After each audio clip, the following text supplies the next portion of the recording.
ಪ್ರಭು ಯೇಸು ಕ್ರಿಸ್ತರಲ್ಲಿ ನನ್ನ ಆತ್ಮೀಯ ಸಹೋದರ ಸಹೋದರಿಯರೇ, ನಿಮಗೆಲ್ಲರಿಗೂ ಹೊಸ ವರ್ಷದ ಶುಭಾಶಯಗಳನ್ನು ಪ್ರೀತಿಪೂರ್ವಕವಾಗಿ ನಾನು ಕೋರುತ್ತೇನೆ. ಪ್ರಕಟಣೆಗಳ ಪುಸ್ತಕ 21ನೇ ಅಧ್ಯಾಯದ 5ನೇ ವಾಕ್ಯ, ಇಗೋ ನಾನು ಎಲ್ಲವನ್ನು ಹೊಸತು ಮಾಡುತ್ತೇನೆ.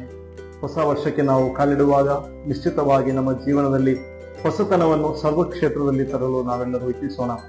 ಕೀರ್ತನೆಗಳ ಪುಸ್ತಕದಲ್ಲಿ ನಾವು ಹೀಗೆ ಓದ್ತೇವೆ. 119ನೇ ಕೀರ್ತನೆ 105ನೇ ವಾಕ್ಯ, ನಿನ್ನ ವಾಕ್ಯ ನನಗೆ ದಾರಿದೀಪ, ನನ್ನ ಕಾಲಿನ ನಡೆಗೆ ಕೈದೀಪ. ನಮಗೆ ದೇವರ ವಾಕ್ಯವನ್ನು ಈ ಹೊಸ ವರ್ಷದಲ್ಲಿ ನಿರಂತರವಾಗಿ ಓದೋಣ. ಅದಕ್ಕಾಗಿ ಒಂದು ಹೊಸ ಶುಶ್ರೂಷೆಯನ್ನು ನಾವು ಆರಂಭಿಸ್ತಾ ಇದ್ದೇವೆ.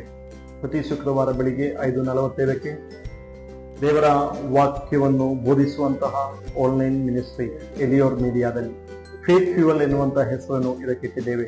ನಾವೆಲ್ಲರೂ ಇದನ್ನು ಇತರಿಗೆ ಹಂಚೋಣ, ಈ ಸ್ವಾರ್ಥ ಕಾರ್ಯದಲ್ಲಿ ಭಾಗಿಯೋಣ.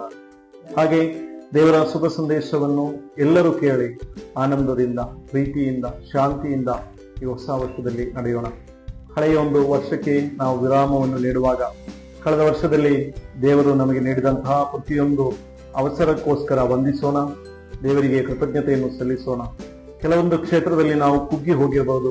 ಆ ಕ್ಷೇತ್ರದಲ್ಲಿ ಏಳಿಗೆಗಳನ್ನು ತರಲು ಈ ಒಂದು ವರ್ಷದಲ್ಲಿ ನಮಗೆ ಪ್ರಯತ್ನಿಸೋಣ.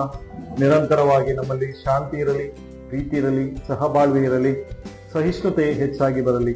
ದೇವರು ನಮಗೆ ಕಲಿಸಿದಂತಹ ಈ ಪಾಠಗಳನ್ನು ಇತರರಿಗೆ ಕಲಿಸುತ್ತಾ, ಪ್ರೀತಿಯ ವಾತಾವರಣವನ್ನು ಸೃಷ್ಟಿಸುತ್ತಾ ನಮಗೆಲ್ಲರಿಗೆ ಜೊತೆ ಸೇರಿ ಸಮಾಜವನ್ನು ಕಟ್ಟೋಣ. ಶುಭ ಸಂದೇಶದ ಕೆಲಸವನ್ನು ಇನ್ನಷ್ಟು ಹೆಚ್ಚಾಗಿ ಮಾಡೋಣ. ದೇವರ ರಾಜ್ಯದ ವಿಸ್ತೃತಿ ನಮ್ಮೆಲ್ಲರ ಮುಖಾಂತರವಾಗಲಿ. ನಿಮಗೆಲ್ಲರಿಗೆ, ನಿಮ್ಮ ಕುಟುಂಬಕ್ಕೆ ಪ್ರತ್ಯೇಕವಾಗಿ ಹೊಸ ವರ್ಷದ ಶುಭಾಶಯಗಳನ್ನು ಹಾರೈಸುತ್ತೇನೆ. ಪ್ರಭು ಯೇಸು ಕ್ರಿಸ್ತರು ನಮ್ಮೆಲ್ಲರನ್ನು ಸಮೃದ್ಧವಾಗಿ ಅನುಗ್ರಹಿಸಿರಿ.